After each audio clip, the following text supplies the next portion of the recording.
Alright, making a video about the French defense. So that happens when these specific moves happen in the opening. You can tell it's the French defense because the light square bishop gets blocked off. There's a few different options. The one I did in the last video is the exchange variation, where you take the pawn, they take back, and then I decided to move my knight. I'm not going to continue anymore with this variation because it ends up just being very plain and equal. Another variation is the advanced French, where you push your pawn forward.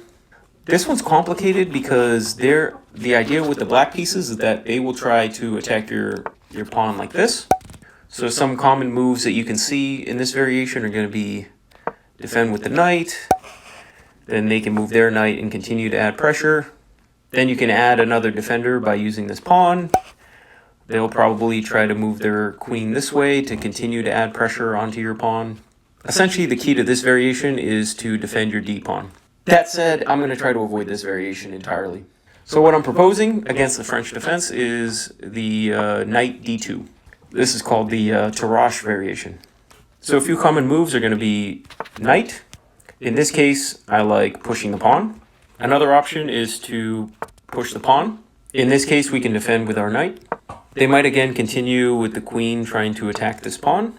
And in that case, we can protect with our own pawn. Usually, from what I've seen in the French defense, your light square bishop wants to go to this square. I've seen many variations where the bishop ends up there, so it's a good idea to try to get it there. And the queen usually wants to go to this square. Not as it is right now, because it's blocking the bishop, but usually to the e2 square.